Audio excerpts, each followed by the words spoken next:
আসসালামু আলাইকুম। সবাই কেমন আছেন? আশা করি সবাই ভালো আছেন। চলে আসলাম আপনাদের সামনে নতুন আরেকটি ভিডিও নিয়ে। এই ভিডিওতে আমরা জানবো বাংলাদেশের ড্রাইভিং লাইসেন্স সম্পর্কে। আসলে আমরা অনেকেই জানি না যে ড্রাইভিং লাইসেন্স করতে গেলে কি লাগে, কত টাকা খরচ হয়, কোথায় যেতে হবে, কি বিষয়-আশয় সবকিছু। এই নিয়ে আজকে আমি আপনাদের সাথে কথা বলবো। মূলত যারা জানেন না যে ড্রাইভিং লাইসেন্স করতে গেলে কি লাগে, কত টাকা খরচ পড়বে, অন্যান্য যে বিষয়গুলো রয়েছে সেগুলো সম্পর্কে আজকে আমি আপনাদেরকে জানাবো। তাহলে চলুন শুরু করি আজকের ভিডিও। বাংলাদেশের ড্রাইভিং লাইসেন্স করতে গেলে আপনার মোট ৬টি জিনিস প্রয়োজন হবে। প্রথমত যেটা প্রয়োজন হবে সেটা হচ্ছে আপনার জাতীয় পরিচয়পত্র।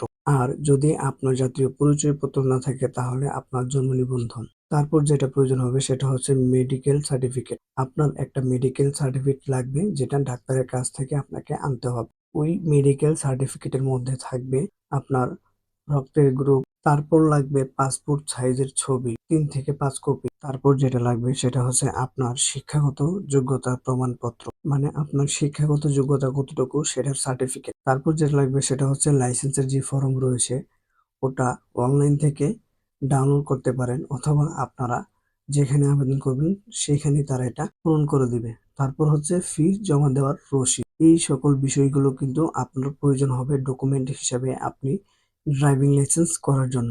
এই কাগজপত্র নিয়ে প্রথমে আপনি আবেদন করবেন। তারপর আপনাকে লিখিত ও মৌখিক পরীক্ষা দিতে হবে। পাশ করলে আপনাকে লাইসেন্স দিতে হবে। আর যদি আপনি কারো মাধ্যমে এটা করেন তাহলে কিন্তু আপনার পাস বা ফেইল এর জন্য কোনো সমস্যা নেই।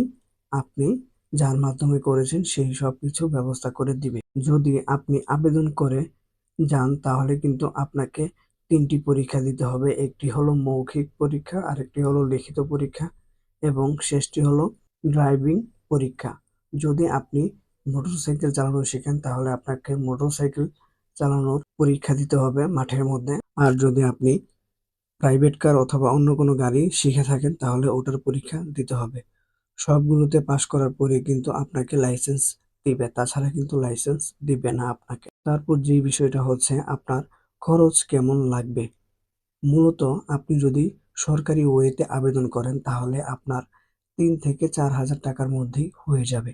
আর যদি আপনি কারো মাধ্যমে করে থাকেন সেই ক্ষেত্রে ৮ থেকে ১০,০০০ টাকার মতো নিতে পারে বা তার বেশি কমও নিতে পারে। এটা নির্ভর করতেছে আপনার উপর আপনি কার মাধ্যমে কাজ করাচ্ছেন এবং তারপর যেটা হলো সেটা হলো আপনার এই সকল প্রসেসিং করতে সর্বোচ্চ কত মাস সময় লাগবে। এই সকল যে বিষয়গুলা রয়েছে ওগুলা কমপ্লিট করতে আপনাকে পুরোপুরি ২ থেকে ৪ মাসের সময় লাগবে অথবা ৬ মাসও হতে পারে। সো এই ছিল ড্রাইভিং লাইসেন্স নিয়ে আজকের বিস্তারিত ভিডিও। আশা করি আপনারা সবকিছু ভালোভাবে বুঝতেই পেরেছেন। তারপরেও যদি আপনাদের কোথাও কোনো সমস্যা হয় তাহলে অবশ্যই আমাকে কমেন্ট করে জানাবেন। আমি আপনাদেরকে উত্তর দিয়ে সহযোগিতা করব। সবাই ভালো থাকবেন, সুস্থ থাকবেন। দেখা হচ্ছে পরবর্তী কোনো নতুন ভিডিওতে। আসসালামু আলাইকুম।